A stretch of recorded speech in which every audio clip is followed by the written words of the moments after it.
বিভিন্ন পর্যায়ের নেতৃবৃন্দ এবং অবৈধ বালু প্রত্যাশা রেখে আমি আমার বক্তৃতা এখানেই শেষ করছি।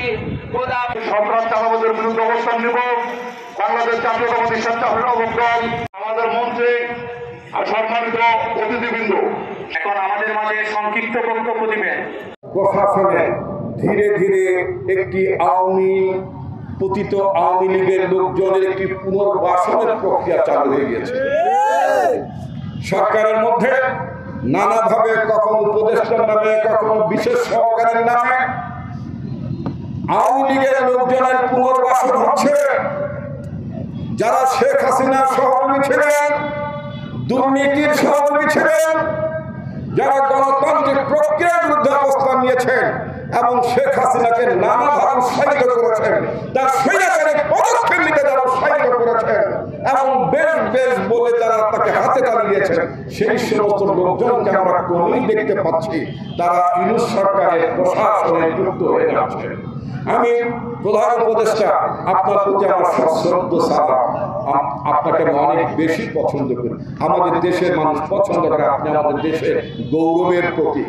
কিন্তু নানাভাবে আপনাকে ভুল বুঝিয়ে অথবা তথ্য গোপন করে পতিত স্বৈরাচারের লোকজন কিন্তু আপনার প্রশাসনের মধ্যে ঢুকে পড়ছে, দেশের ভাবমূর্তি ক্ষতি হচ্ছে। 5ই আগস্টের চেতনা নষ্ট হয়ে যাচ্ছে, 5ই আগস্টের চেতনা বিঘ্নিত হয়ে যাচ্ছে। 5ই আগস্ট হয়েছে স্বৈরাচারী সরকারকে হটানোর জন্য না, স্বৈরাচারী ব্যবস্থাকে কবর দেওয়ার জন্য, স্বৈর শাসনকে কবর দেওয়ার জন্য। ভবিষ্যতে যাতে কোনো সরকার, ভবিষ্যতে যাতে কোনো ব্যবস্থা যাতে স্বৈরাচারী পদক্ষেপ নিতে না পারে, তার জন্য আপনার 5ই আগস্টের অভ্যুত্থান ঘটেছে। অত্যন্ত দুঃখের সঙ্গে আমরা লক্ষ্য করছি এই সরকারের ভেতরে পতিত স্বৈরাচারী সরকারের এজেন্টরা পুনর্বাসিত হয়ে যাচ্ছে, এটা আমরা লক্ষ্য করছি। বিশেষ করে পররাষ্ট্র বিভাগে গত কয়েকদিন আগে শফিউর রহমান বলে একজন কূটনীতিককে, সাবেক কূটনীতিককে অন্তর্ভুক্ত করা হয়েছে। এটা অত্যন্ত দুঃখের কথা। প্রফেসর মোহাম্মদ ইউনূস, আপনার প্রতি আমাদের অনুরোধ থাকবে, আহ্বান থাকবে, অনতিবিলম্বে আপনার সরকারে যারা আছেন তাদেরকে আওয়ামী লীগের অনুগত, শেখ হাসিনা অনুগত, যারা শেখ হাসিনার সাথে তালিয়া বাড়াতেন, এই তালিয়াবাদী পার্টিকে আপনার পাশ থেকে সরিয়ে দিতে হবে। তা না হলে কিন্তু আমরা এখন দুটো একটা নাম বললাম, এরপরে কিন্তু আরো বেশি নাম বলবো জানি। প্রশাসনে, পুলিশে, প্রশাসনে, বিচার বিভাগে নানা জায়গায় পতিত স্বৈরাচারের এজেন্টরা লুকিয়ে আছে। হাইকোর্টে একজন বিচারপতি আছেন, ইমরুল কায়েস, আমার নেত্রীর বিরুদ্ধে বিচার নামে অবিচার করেছেন, আমার সাথে বিচার করেছেন। এই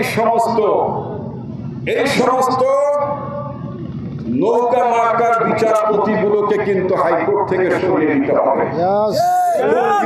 কথাবার্তা আমরা এখনো দেখতে পাই।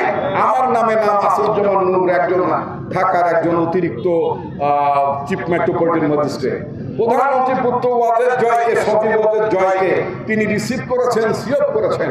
আদালতে আমি প্রশ্ন তুলেছিলাম, কারণ আমার বিরুদ্ধে অনেক মামলা। মাননীয় আদালত, আপনারা কি আমাকে এইভাবে সিওপ করেন বা রিসিভ করেন? আইনের চোখে তো আমিও একজন বিচার প্রার্থী। কিন্তু এই হাসিনার আমলে আমরা দেখেছি কিভাবে বিচারকরা শেখ হাসিনার পুত্রকে আদালতে রিসিভ করতেন এবং সিওপ করতেন, সেই বিচারক পর্যন্ত এখন পর্যন্ত আছে।